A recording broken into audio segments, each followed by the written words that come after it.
ሰላም ጤና ይስጥልን። ወቅታዊና ታማኝ መረጃዎችን በፍጥነት የሚያደርሳችሁ የፈጠነ ሚዲያ ነው። ዛሬ በዜና መጽሔታችን 1147ኛው የኢድ አልፈጥር በዓል በመላው ኢትዮጵያ በታላቅ ድምቀት ተከብሮ ውሏል። በመቀሌ ከተማ የትግራይ ቴሌቪዥን የዜና ክፍል ዳይሬክተር ጋዜጠኛ ዮሐንስ ብርሃነ እና አክቲቪስት ሰናይት መብራቱ በቁጥጥር ስር መዋላቸውን ተከትሎ የወጡ አዳዲስ ዝርዝር መረጃዎችን እናሳውቃችኋለን። በኢራንና በአሜሪካ መካከል ያለው ፍጥጫ ወደ አዲስ ምዕራፍ ተሸጋግሯል።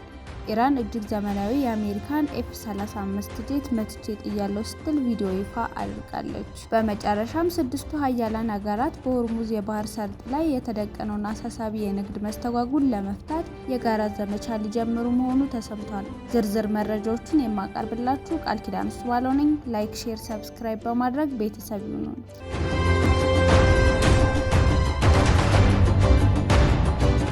እንኳን ለ1147ኛው የኢድ አልፈጥር በዓል በሰላም አደረሳችሁ። መላው የእስልምና እምነት ተከታዮች የረመዳንን ጾም አጠናቀው ዛሬ በዓሉን በመላው ዓለምና በሀገራችን ኢትዮጵያ በድምቀት እያከበሩ ይገኛሉ።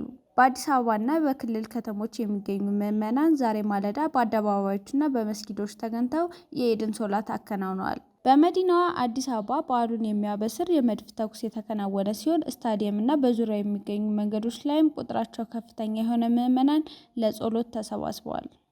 የሃይማኖት አባቶች ባስተላለፉት መልእክት በዓሉ የመረዳዳት፣ የሰላም፣ የአብሮነት እንዲሆን ጥያቄያቸውን አቅርበዋል። በአሁኑ ሰዓት ምዕመናን ከሃይማኖታዊ ስነ ስርዓቱ በኋላ ወደ ቤታቸው በመመለስ ከቤተሰቦቻቸው ጋር በዓሉን በማክበር ላይ ይገኛሉ።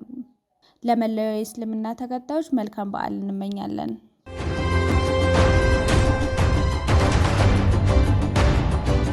የዜና ክፍል ዳይሬክተሩና አክቲቪስት ሰናይት መብራቱ በቁጥጥር ስር ዋሉ።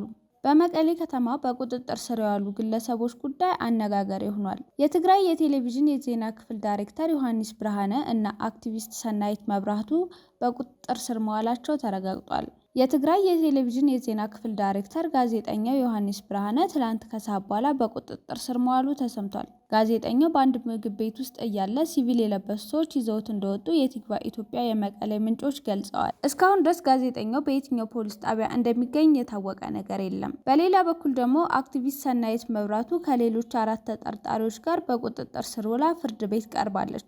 ተጠርጣሪዎቹ ከመሬት ሽያጭ ጋር በተያያዘ የ16 ሚሊዮን ብር የማጭበርበር ወንጀል ፈጽመዋል ተብለው ተጠርጥረዋል።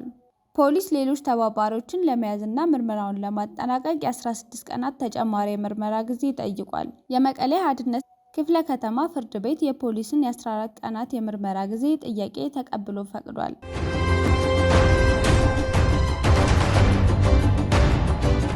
ኢራን የአሜሪካ ዘመናዊ F-35 የጦር ጄት መታ መጣሏን አስታወቀች።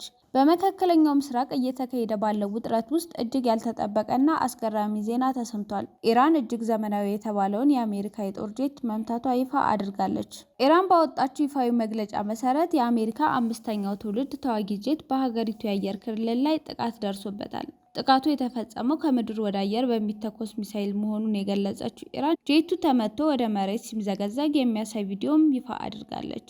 የኢራን ባለስልጣናት ይህ እርምጃ ለሉዓላዊነታችን የተሰጠ የማያዳግም ምላሽ ነው ሲሉ ገልጸውታል። በሌላ በኩል የአሜሪካ ማዕከላዊ እዝ ቃል አቀባይ ካፒቴን ቲም ሃውኪንስ በጉዳዩ ላይ መግለጫ ሰጥተዋል። ቃል አቀባዩ ጄቱ በኢራን ሰማይ ላይ የውጊያ ተልዕኮ እያከናወነ ሳለ ጥቃት እንደተሰነዘረበት ቢያረጋግጡም ከኢራን መግለጫ የተለየ መረጃ አቅርበዋል።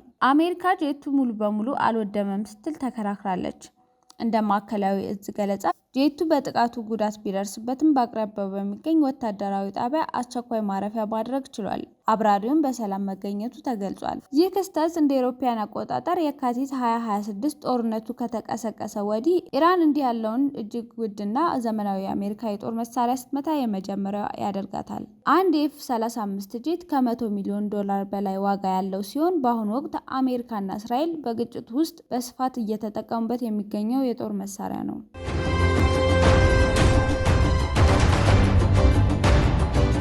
በሆርሙዝ የባህር ሰርጥ ላይ የተደቀነው ቀውስ አሳሳቢ ደረጃ ላይ ደርሷል። ከ20 ሺህ በላይ መርከበኞችና 3200 መርከቦች በኢራን እገዳ ምክንያት መንገዳቸው ተዘግቷል። አሁን ደግሞ 6 የዓለም ሀያላን ሀገራት በጋራ ዘመቻ ሊጀምሩ መሆኑ ተሰምቷል። ብሪታንያ፣ ፈረንሳይ፣ ጀርመን፣ ጃፓን፣ ጣሊያን እና ኔዘርላንድ ባወጡት አስቸኳይ መግለጫ በሆርሙዝ ሰርጥ የሚገኙ የንግድ መርከቦችን ደህንነት ለመጠበቅ ዝግጁ መሆናቸውን አስታውቀዋል። እነዚህ ሀገራት ኢራን በንግድ መርከቦች ላይ የምታደርገውን ጥቃት በጽኑ ያወገዙ ሲሆን የዓለምን የኢኮኖሚ ደህንነት ለማስጠበቅ ቆርጠው ተነስተዋል። በአሁኑ ወቅት በኢራን እገዳ ምክንያት 3200 የሚጠጉ ግዙፍ መርከቦች እንቅስቃሴያቸው ተገድቷል። 20,000 መርከበኞች በባህር ላይ ተዘግቶባቸዋል። ይህ መስተጓጎል በዓለም አቀፍ የነዳጅና የተፈጥሮ ጋዝ አቅርቦት ላይ ከፍተኛ የዋጋ ንረት ሊያስከትል እንደሚችል ተሰግቷል። አሜሪካ ሌሎች ሀገራት ቀጥተኛ ወታደራዊ እርምጃ እንዲወስዱ ጥሪ ብታቀርብም እነዚህ 6 ሀገራት ግን ሁኔታውን ወደ ከፋ ጦርነት እንዳያመራ ከፍተኛ ጥንቃቄ ላይ የተመሰረተ እቅድ እያወጡ መሆኑን ገልጸዋል።